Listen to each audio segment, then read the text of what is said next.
Good evening to you. I'm Leslie Adamy. I'm Mike Gillespie. Our coverage continues this evening as many are remembering and honoring the life of a fallen Corpus Christi first responder, Officer Kyle Hicks. The officer leaves behind a wife, 4 children, parents and friends who loved him very much.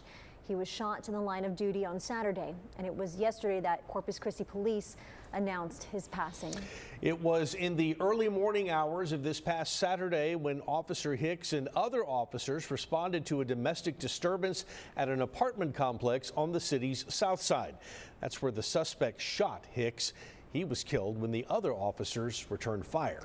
A CCPD patrol unit parked outside police headquarters on John Sartain Street, where roses have been placed on the hood and community members have gathered to pay their respects. We saw that last night.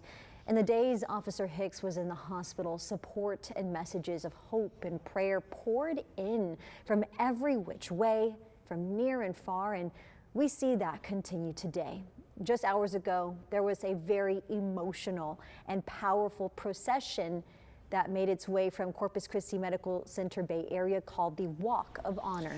In his last act of service, Officer Hicks' organs will be donated, giving another a chance at life.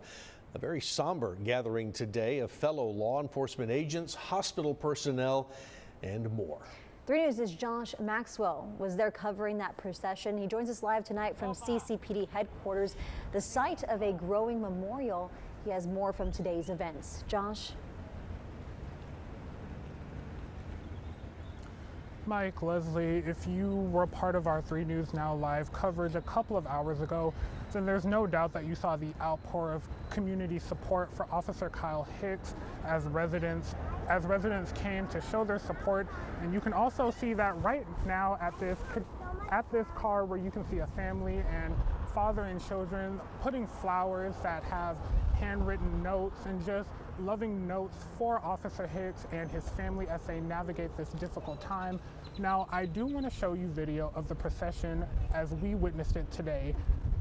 As officers began the procession, you could see them block off certain access points of the road. As they got onto Highway 358, you could see nothing but red, white, and blue lights as officers began their procession to deliver the body of Officer Hicks to the CCIA airport, where he will be taken to Dallas, where he will begin his organ donating process. You could also see civilians pull out their phones and just stand by the side of the road to pay their respects to Officer Hicks and his memory and what he did for the Corpus Christi community. Now, of course, our thoughts and prayers are with the family as they navigate this difficult time. But for now, reporting live from downtown, Josh Maxwell, 3 News.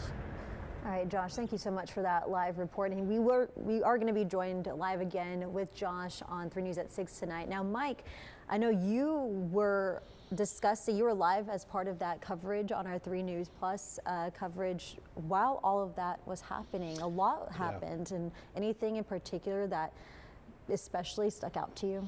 I think I was impressed by the fact that, especially there at Bay Area Hospital, as they were waiting for the ambulance to move then to the airport, people had a sense of the moment.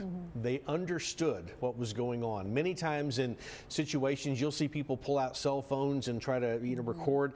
None of that was happening as everyone stood at attention, looking at the ambulance, waiting for Officer Hicks' remains to be transferred there so it could then be taken to the airport. So a very somber moment indeed today. Very powerful, too. Very powerful, very powerful.